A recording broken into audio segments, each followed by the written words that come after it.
salam sehat kawan Diska. Kembali lagi bersama saya Sari Cantik dalam program Info Sehat, informasi seputar kesehatan. Semoga kawan Diska dimanapun Anda berada selalu diberi kesehatan, keselamatan, rezeki yang berlimpah dan juga barokah. Dan hari ini kita mau ngobrolin tentang label ya, tapi labelnya bukan label biasa ya, bukan label baju apalagi label sepatu gitu ya Bu Ida ya. Nah, kebetulan sekali sudah ada Bu Suparida SSI APT. Beliau adalah Subkor Farmasi Alkes dan Makmin di Dinas Kesehatan PP dan KB Kota Madin. Apa kabarnya Nebida? Alhamdulillah sehat. Alhamdulillah harus sehat. Oke, harus sehat ya. Oh, di sini harus sehat gitu ya Bu Ida ya, nggak boleh sakit ya. Oke Bu Ida, ngomongin soal label pangan olahan gitu ya. Tapi sebenarnya apa sih itu label pangan Bu Ida? Iya, terima kasih Mbak Sari yang cantik. Iya, ini cantik lagi. Iya, di sini tadi seperti yang disampaikan Mbak Sari ya tentang label makanan ya. Mungkin kita sudah sering melihat, tapi mungkin juga kadang-kadang kita tidak sadar bahwa yang dimaksud dengan label adalah seperti itu ya. Di sini label pangan adalah setiap keterangan mengenai pangan bisa berbentuk gambar, tulisan, atau kombinasi keduanya. Atau bentuk yang lain yang itu disertakan di dalam pangan atau biasanya ditempel di dalam pangan atau kemasan atau juga merupakan bagian dari kemasan pangan itu sendiri. Oke, jadi label pangan itu seperti identitas gitu ya Bu Ida ya? Identitas ya, pokoknya apa yang ada di dalam label itu berupa tulisan, berupa gambar itu bisa disebut atau masuk kategori dalam label. Oke, tapi seberapa penting sih Bu Ida label pangan di sebuah produk kemasan gitu Bu Ida? Iya, label ini sangat penting ya, karena memang kita ketahui bahwa pangan olahan terutama di sini biasanya yang dimaksud dengan pangan olahan adalah pangan yang dikemas yang memang diperjualbelikan dengan kemasannya ya. Dan kadang-kadang kita, bukan kadang-kadang sih, mungkin sering kali ketika kita membeli itu kita tidak bertemu langsung dengan produsennya kan. Ya, jadi salah satunya bahwa label ini adalah sarana komunikasi antara produsen dengan konsumen. Jadi biasanya kalau kita misalkan makanan jadi kita langsung beli pada pembelinya, biasanya Bu ini terbuat dari apa, ini apa, kadang-kadang kita bisa bertanya seperti itu langsung pada produsennya. Nah, ini dengan ajaran label ini maka informasi-informasi tentang produk itu sudah ada di dalam label. Jadi ini merupakan sarana komunikasi antara produsen dengan konsumen.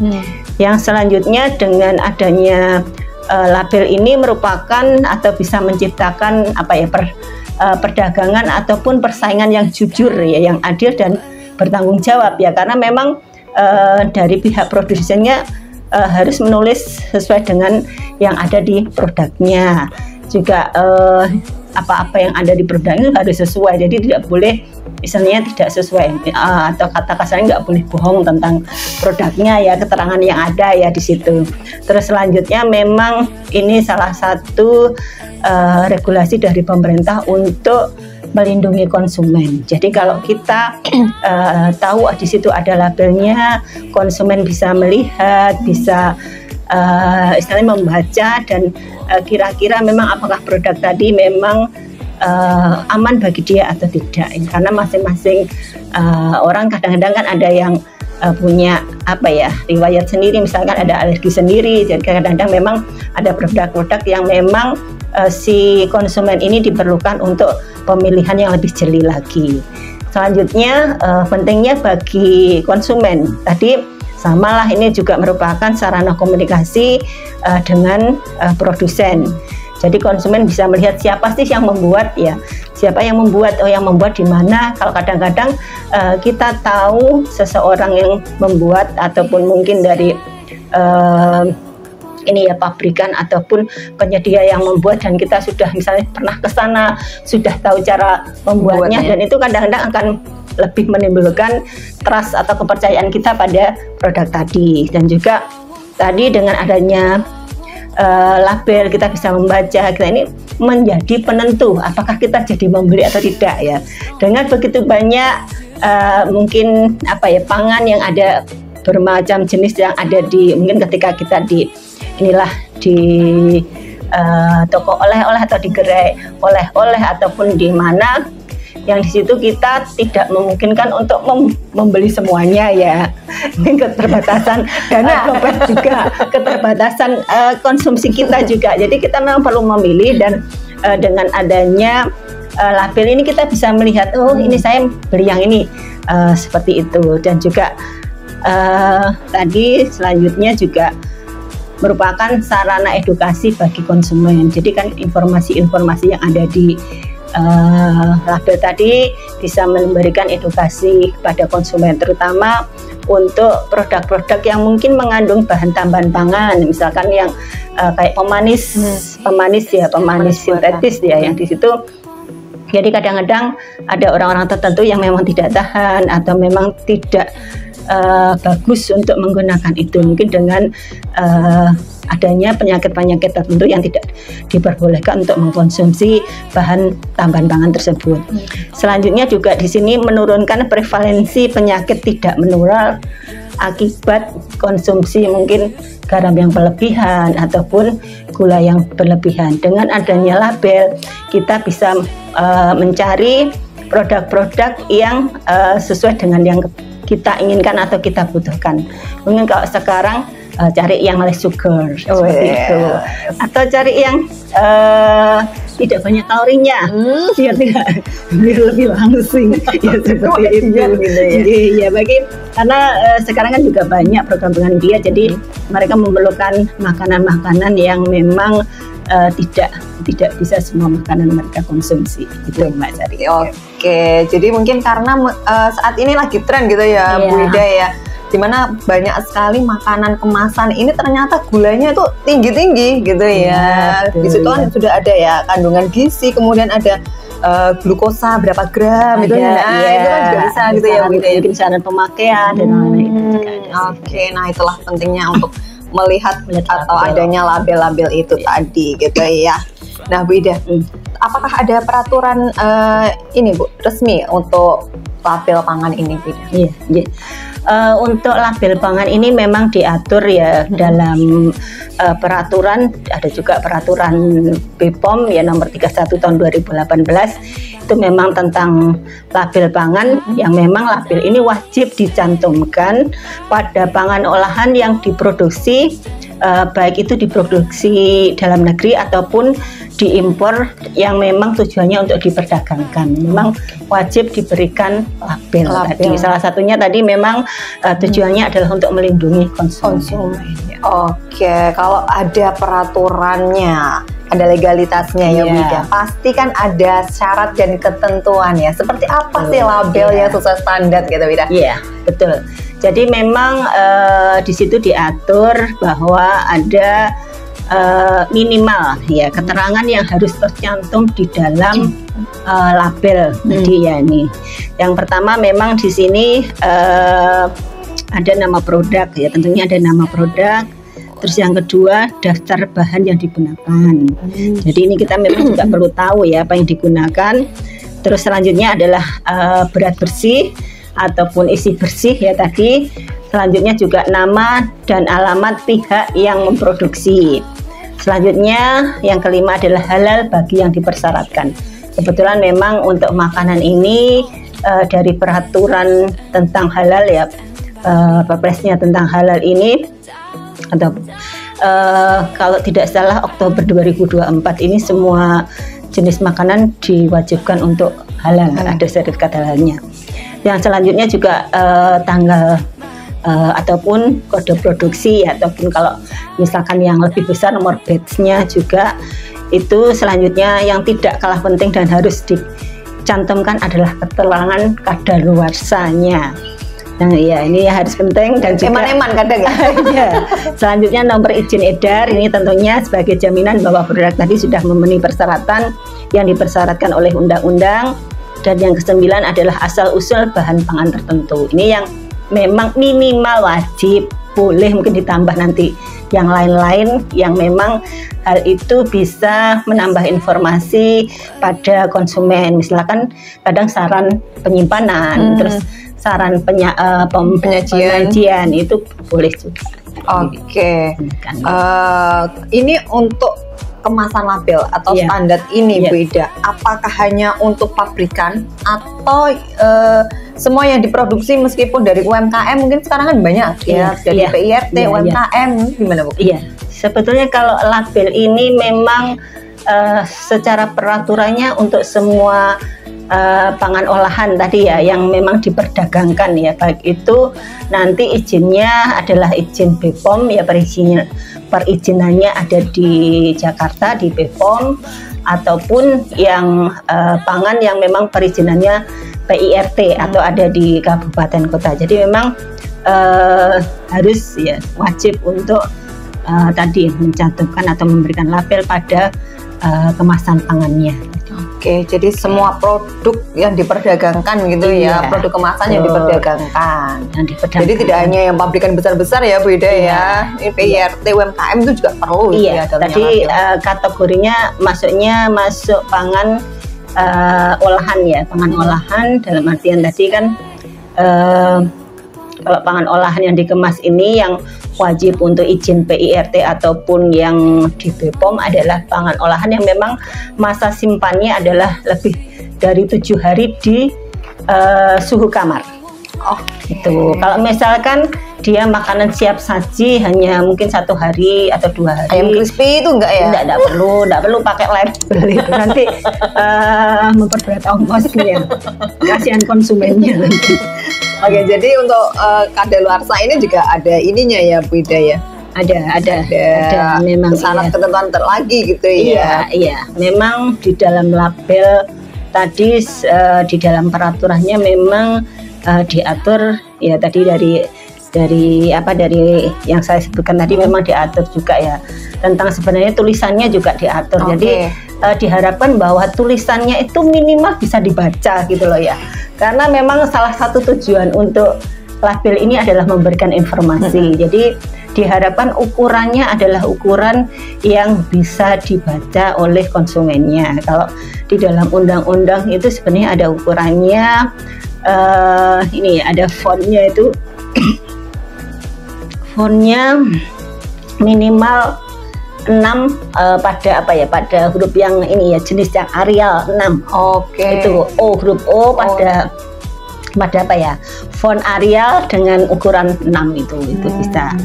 Kalaupun misalkan lebih kecil lagi itu juga paling tidak harus ada ini ya, kalau dia ukurannya kurang atau sama dengan 10 cm persegi itu seberapa ya, saya kira 2 kali 5 ya kecil segini gitu ya, 10 cm persegi. Itu memang juga 0,75 mm harus itu. Intinya misalkan tadi bahwa label itu harus bisa terbaca ya. Saya juga pernah menjumpai ini ketika kami di pasaran, kita melihat produk itu ada yang tulisannya kecil sekali. Itu saya pilih kemarin ketika kami tanya kepada produsen, memang ketika membuat label di awalnya kan mungkin ukurannya gede ya. Ketika diaplikasikan di dalam kemasannya yang memang produknya juga misalkan pecel tidak begitu besar sehingga dia memperkecilnya itu berapa kali sehingga ukuran tulisannya pun tambah kecil ya. Iya, ikut menjadi kecil sekali, saya sampai ini nggak bisa baca. Jadi seperti itu memang juga harus diperhatikan juga. Terus juga selanjutnya memang gambar-gambar tadi juga diperbolehkan. Misalkan ada gambar sayur, ada gambar buah, ada gambar daging, ada gambar ikan juga diperbolehkan sih, asal memang zatnya ataupun produknya itu benar-benar menggunakan zat tersebut.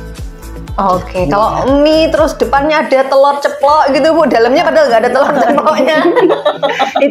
itu yang tidak boleh ya.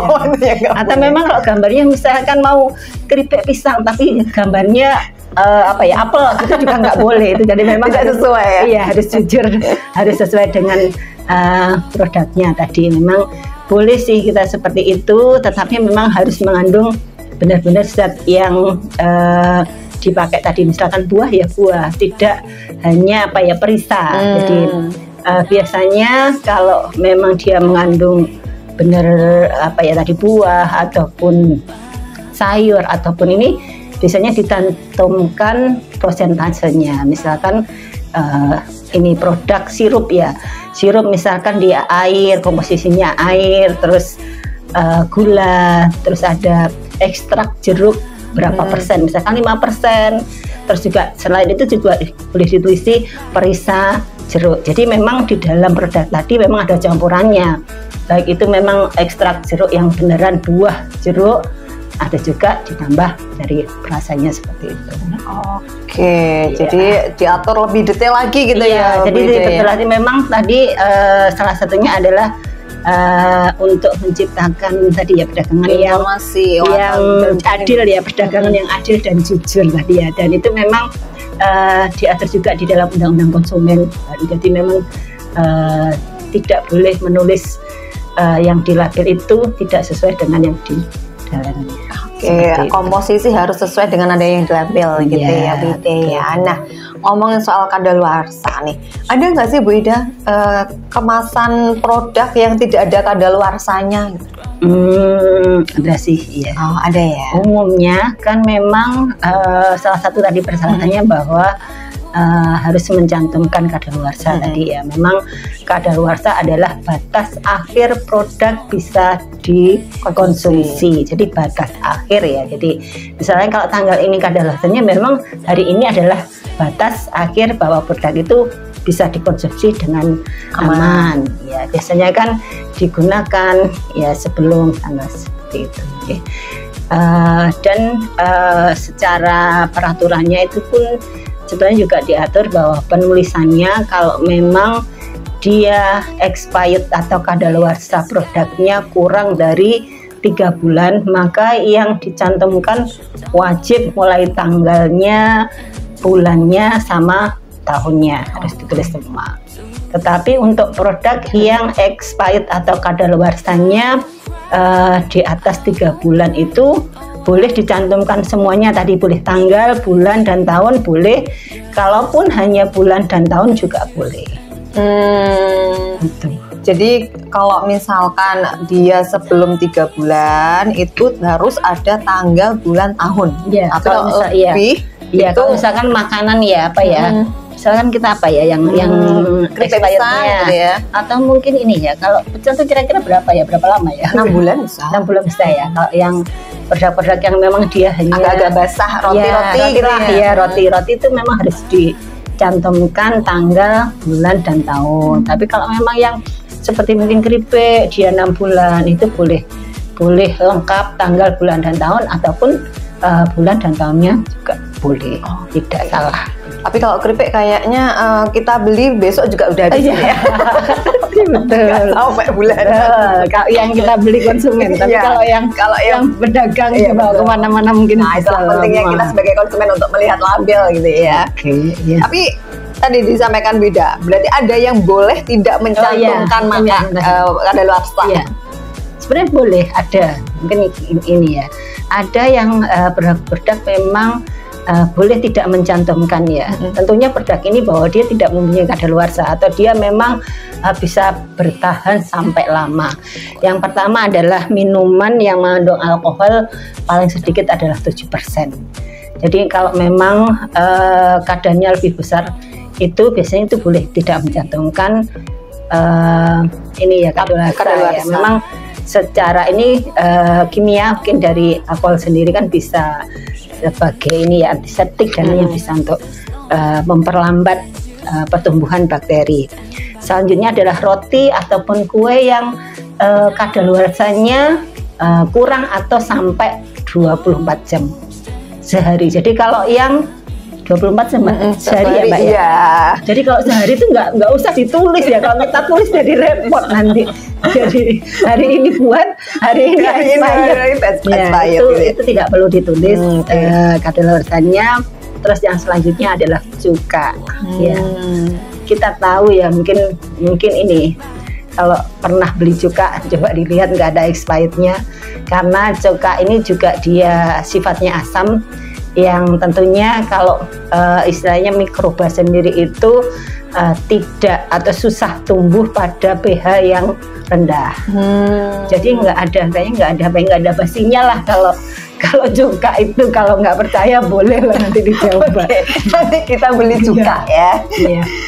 Jadi memang ada beberapa itu tadi ya, Iya, beberapa ada. jenis di mana minuman yang mengandung alkohol paling sedikit 7% itu tidak perlu mencantumkan ya. Karena kalau semakin expired kayaknya semakin enak gitu ya, Bu Ida, ya katanya.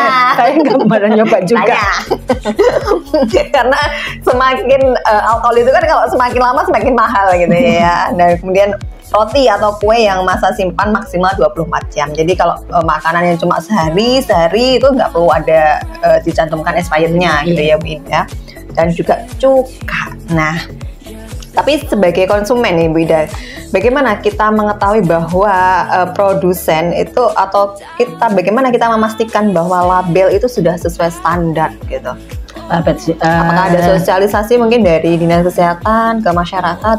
Iya, kalau kita sebenarnya kalau yang kepada produsen sudah ya Mbak, karena memang ketika mereka pengajuan izin produk terutama PIRT, ini juga label ini adalah salah satu materi yang diberikan di dalam penyuluhan keamanan pangan yang diikuti oleh pelaku usaha yang mengajukan izin PIRT. Terus yang kedua, ketika kami atau mereka mengajukan izin PIRT ini, maka salah satu yang kita kita periksa atau kita verifikasi adalah label tadi. Jadi kalau dulu ketika sebelum OSS, sebelum online, para pelaku usaha kan biasanya datang dulu ke puskesmas, ke dinas kesehatan.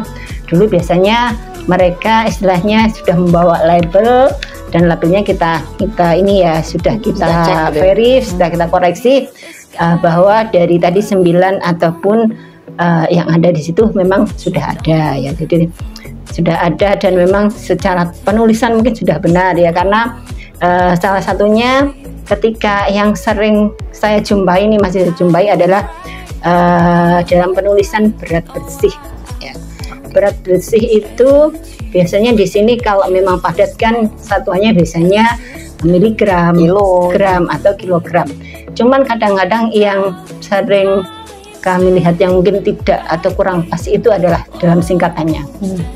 Biasanya kalau tulisannya gram itu ditulis saja gram, atau kalau disingkat itu G. Oke aja, bukan GR ya? Bukan, iya. Kenapa? GR ya? Iya, karena kalau liter kan juga singkatannya L kan, bukan LT. Kita aja gitu ya. Iya, gitu. Jadi yang sering kadang-kadang memang secara peraturan, secara di sini memang tulisnya adalah miligram atau disingkatnya mg, gram, disingkat G, kilogram adalah kg, seperti itu. Ya, dan memang tadi dari label ini di samping itu mungkin dengan acara seperti ini kita sampaikan juga kepada konsumen ya, masyarakat ya, bahwa memang tadi yang harus kita lihat tentunya yang memang harus ada kan biasanya ada namanya ya, tentunya namanya adalah nama brandnya juga, misalkan dia keripik pisang seperti itu, tadi komposisinya memang harus ada juga, karena kita memang juga dari komposisi kita melihat, dan biasanya dalam penulisan komposisi ini adalah ditulis yang diurutkan dari yang paling besar dulu. Misalkan sirup kan misalkan air dulu, gula, terus apa gitu juga. Ini ada urutan dari penulisan di komposisi. Begitu juga tadi sebenarnya kalau dalam komposisi itu ada bahan baku, ada bahan tambahan, ada bahan penolong. Jadi kalau bahan tambahan yang tadi misalkan ada pewarna, ada ini perasa, itu kalau pewarna biasanya ditulis lengkap. Jadi ada beberapa bahan tambahan pangan ini yang harus ditulis sampai ke jenisnya gitu ya. Ada juga yang tidak, jadi cukup nama golongannya saja ada. Misalnya kalau perasa biasanya disebutkan, terus biasanya antioksidan itu juga disebutkan, jenis pengawet itu juga harus disebutkan zatnya, yaitu itu memang ada beberapa aturan-aturan yang memang disebutkan ya. Tentunya itu nanti tadi salah satunya juga memang yang mungkin ini adalah asal usul bahan tertentu ya. Jadi memang asal usul bahan tertentu ini misalkan biasanya harus disebutkan misalnya kadang-kadang minyak misalnya minyak kelapa atau minyak kedelai, ya itu kan disebutkan. Terus juga misalkan ada gelatin, saya kan harus disebutkan gelatin babi kah atau gelatin sapi. Jadi harus jelas. Iya, jadi memang di situ harus jelas ya, ya dengan harapan memang ketika konsumen membeli itu sudah tahu bahwa yang dikonsumsi adalah zat-zat yang tertera di dalam tadi. Ya, jadi misalnya kalau ada produk rekayasa, kalau yang ini yang sudah kayaknya sudah modern ya, rekayasa gitu ya rekayasa pangan ya. Terus iridase itu juga harus dicantumkan dengan jelas di dalam kemasannya agar memang tadi masyarakat tahu, dan terutama untuk makanan yang memang dia ada unsur babinya itu juga wajib ditulis. Oke. Ya, jadi tidak menyesatkan gitu ya Bu Ida ya. Jadi tadi tidak menyesatkan. Jadi yang istilahnya ya memang jujur seperti ini. Kalau konsumen mau membeli ya monggo ya, kalau tidak ya tidak. Jadi memang ada pilihan ketika produsen itu menjual memang sudah jujur memberikan informasi yang benar terkait dengan produknya.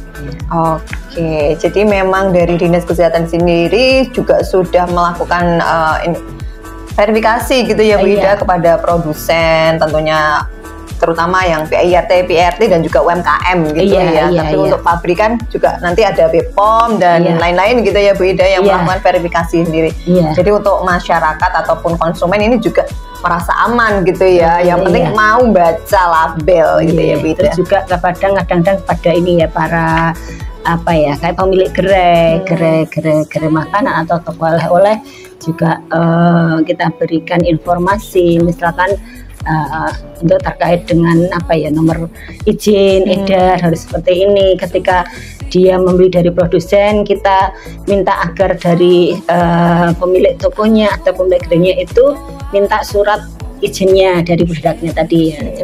Juga kita beritahu misalkan cara membaca atau melihat nomor izin edarnya bahwa ini sebenarnya dia PR-nya sudah habis masa berlakunya, atau ini kita berikan juga kepada pelaku usaha ya. Kalaupun ketika kami melakukan pengawasan di lapangan kita sampaikan juga seperti itu. Oke, jadi memang ada rutin gitu ya Bu Ida, baik ke konsumen maupun ke produsen dan juga ke mungkin tempat penjualan gitu ya Bu. Iya, tempat penjualan kita juga. Oke, Bu Ida, dari berbagai item tadi, dari beberapa item ada 9 kalau nggak salah.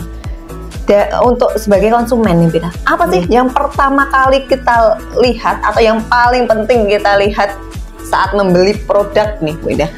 Saat membeli produk yang apakah harganya yang paling penting? Yang pertama adalah kadaluarsa. Oke. Aku kira harganya. Kalau aku lihatnya harganya dulu. Baru lihat kadaluarsa. Yang pertama kadaluarsanya dulu. Kalau sudah kadaluarsa itu berapapun harganya, berapa namanya nggak bisa dimakan. Udah. Yang kedua izin edarnya lah tentunya. Izin edarnya dia sudah punya izin atau belum. Terus selanjutnya mungkin ya tadi namanya. Kadang-kadang kan memang label sendiri ataupun informasi label sendiri itu juga merupakan sarana bagi pelaku usaha untuk memasarkan produknya ya, dengan misalkan label yang bagus, label yang sangat menarik ini bisa menarik perhatian dari konsumen untuk membeli. Pertama penasaran, ingin mencoba, dan selanjutnya ya bisa jadi kalau memang produknya enak bisa terus berlanjut seperti itu. Oke, jadi yang pertama kali dilihat adalah expirednya. Jangan harganya. Kalau harganya murah, expirednya sudah expired. Itu bunuh diri ya, ya. Nanti terjadi KLB. Oke, jadi memang kita sebagai konsumen harus pinter-pinter untuk dan jangan males baca label gitu ya. Jangan cuma tertarik sama harga murah aja, tapi minimal edarnya dilihat ya, expirednya dan juga izinnya, apakah sudah ada izinnya, apakah memang ini sudah terverifikasi dengan aman oleh badan-badan yang memang penyelenggara ini. Nah, itu juga penting gitu ya. Oke Bida, mungkin ada pesan-pesan yang perlu disampaikan pada masyarakat nih Bida. Iya, yang pertama kepada produsen tadi ya, memang ketika membuat produk tadi bahwa label ini memang perlu, dan ini memang juga yang harus diverifikasi, yang harus juga diawasi oleh dinas ya. Jadi kami juga ada memang pengawasan label ya, apakah ketika sudah beredar itu labelnya tetap sama dengan seperti yang ketika pertama kali mengajukan izin. Jadi itu tetap, kadang-kadang mereka merubah kemasan, kadang-kadang ini juga memang hal seperti itu bisa dikomunikasikan dengan kami di Dinkes. Dan juga tadi memang produsen harus menulis sesuai dengan apa yang ada di produknya, biasanya tidak boleh memberikan keterangan yang terlalu berlebihan yang mungkin itu tidak sesuai dengan produknya. Dan juga tadi kalau ingin mungkin produknya bisa meningkatkan kualitas ataupun omsetnya, bisa dibuat label dengan yang sebaik semenarik mungkin untuk menarik konsumen, dan juga yang tidak kalah adalah mutu dan rasa dari produknya. Dan selanjutnya untuk konsumen, jadi ketika membeli produk, lihatlah dari labelnya. Tadi ada beberapa yang memang harus ada. Ya, yang pertama tadi yang ditanyakan Mbak Sari sudah saya jawab adalah tentunya kadaluarsanya ya. Terus yang kedua boleh izin edarnya, apakah ada izin edarnya atau tidak. Dan juga kalaupun mungkin dari masyarakat misalkan mengetahui atau mereka yang sudah mungkin terpapar dengan kami, dengan pengetahuan Anda, kalau memang ada hal-hal yang mungkin tidak sesuai ya dengan perundangan, jadi boleh dikomunikasikan dengan kami yang ada di dinas kesehatan ini, dan ataupun mungkin bisa melalui puskesmas. Dan kami berharap memang dari Prosuden bisa meningkatkan omset dan kualitas dan kuantitas dari produknya, dan juga dari konsumen kan bisa menikmati produknya dengan aman. Dari yang kita harapkan dari kami yang ada di dinas kesehatan, karena kalau sama-sama aman kita yang enak ya. Oke. Gitu sih. Kamu aman, kita juga aman gitu ya. Kalau mereka tidak aman, kita tambah tidak aman. Ya, kita tidak aman juga. Oke, itu tadi untuk produsen dan juga untuk konsumen lah. Jadi memang label pangan olahan ini juga sangat penting ya, sebagai sumber informasi dan sebagai sarana komunikasi ya, seperti yang disampaikan Bu Ida, sebagai sarana komunikasi antar produsen dan juga konsumen. Oke, terima kasih Bu Ida atas waktunya hari ini. Kita ketemu lagi, mungkin nanti kita bahas untuk yang bahan pengawet dan lain-lain gitu ya Bu Ida. Boleh, mau request apa boleh. Aduh, seneng deh kalau ada request gini. Plus lagu ya nanti. Waduh, kalau yang itu. Oke, dan jangan lupa terus saksikan informasi-informasi di Prometheus Kota Madiun dan juga YouTube Kawan Diska. Bye-bye.